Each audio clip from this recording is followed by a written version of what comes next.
The goodness of God. Somewhere in the world, a man has abducted a little girl. Soon he will rape, torture, and kill her. If an atrocity of this kind is not occurring at precisely this moment, it will happen in a few hours, or days at most. Such is the confidence we can draw from the statistical laws that govern the lives of 6 billion human beings. The same statistics also suggest that this girl's parents believe, as you believe, that an all-powerful and all-loving God is watching over them and their family. Are they right to believe this? Is it good that they believe this? No. The entirety of atheism is contained in this response. Atheism is not a philosophy. It is not even a view of the world. It is simply an admission of the obvious. In fact, atheism is a term that should not even exist. No one ever needs to identify himself as a non-astrologer or a non-alchemist. We do not have words for people who doubt that Elvis is still alive or that aliens have traversed the galaxy only to molest ranchers and their cattle. Atheism is nothing more than the noises reasonable people make in the presence of unjustified religious beliefs.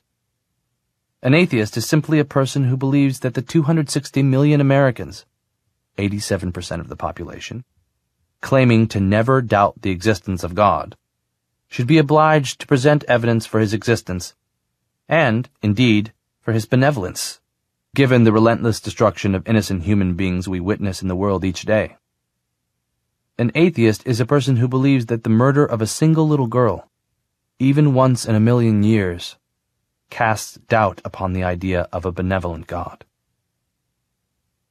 Examples of God's failure to protect humanity are everywhere to be seen. The city of New Orleans, for instance, was recently destroyed by a hurricane. More than 1,000 people died, tens of thousands lost all their earthly possessions, and nearly 1 million were displaced. It is safe to say that almost every person living in New Orleans at the moment Hurricane Katrina struck shared your belief in an omnipotent, omniscient, and compassionate God. But what was God doing while Katrina laid waste to their city? Surely he heard the prayers of those elderly men and women who fled the rising waters for the safety of their attics, only to be slowly drowned there. These were people of faith. These were good men and women who had prayed throughout their lives. Do you have the courage to admit the obvious? These poor people died talking to an imaginary friend. Of course, there had been ample warning that a storm of biblical proportions would strike New Orleans, and the human response to the ensuing disaster was tragically inept. But it was inept only by the light of science. Religion offered no basis for a response at all. Advance warning of Katrina's path was wrested from mute nature by meteorological calculations and satellite imagery. God told no one of his plans. Had the residents of New Orleans been content to rely on the beneficence of God, they wouldn't have known that a killer hurricane was bearing down upon them until they felt the first gusts of wind on their faces. And yet, as will come as no surprise to you, a poll conducted by the Washington Post found that 80% of Katrina's survivors claim that the event has only strengthened their faith in God. As Hurricane Katrina was devouring New Orleans, nearly 1,000 Shiite pilgrims were trampled to death on a bridge in Iraq. These pilgrims believed mightily in the God of the Quran. Indeed, their lives were organized around the indisputable fact of his existence. Their women walked veiled before him. Their men regularly murdered one another over rival interpretations of his word.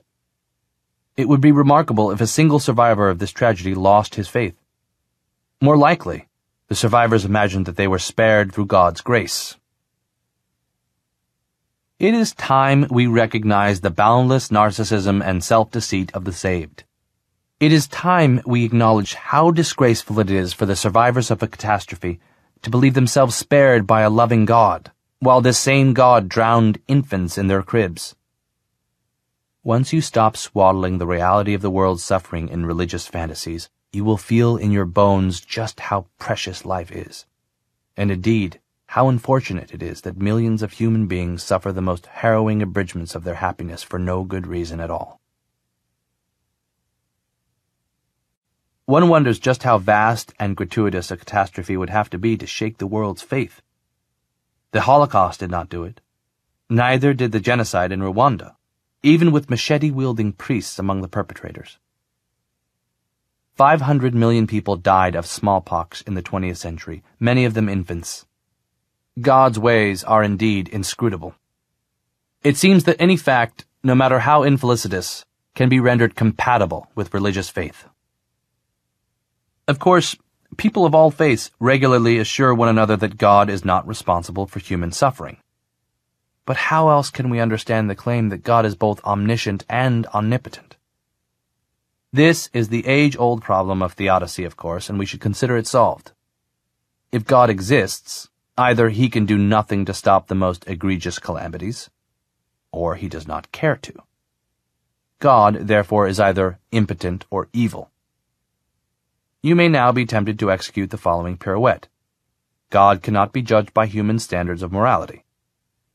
But we have seen that human standards of morality are precisely what you use to establish God's goodness in the first place. And any God who could concern himself with something as trivial as gay marriage, or the name by which he is addressed in prayer, is not as inscrutable as all that. There is another possibility, of course, and it is both the most reasonable and least odious.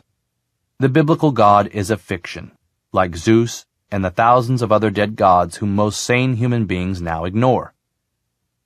Can you prove that Zeus does not exist? Of course not. And yet, just imagine if we lived in a society where people spent tens of billions of dollars of their personal income each year propitiating the gods of Mount Olympus. Where the government spent billions more in tax dollars to support institutions devoted to these gods, where untold billions more in tax subsidies were given to pagan temples, where elected officials did their best to impede medical research out of deference to the Iliad and the Odyssey, and where every debate about public policy was subverted to the whims of ancient authors who wrote well, but who didn't know enough about the nature of reality to keep their excrement out of their food.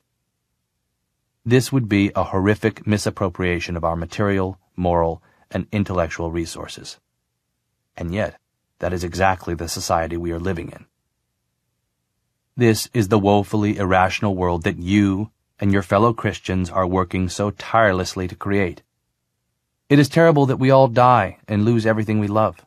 It is doubly terrible that so many human beings suffer needlessly while alive. That so much of the suffering can be directly attributed to religion, to religious hatreds, religious wars, religious taboos, and religious diversions of scarce resources, is what makes the honest criticism of religious faith a moral and intellectual necessity. Unfortunately, expressing such criticism places the non-believer at the margins of society. By merely being in touch with reality, he appears shamefully out of touch with the fantasy life of his neighbors.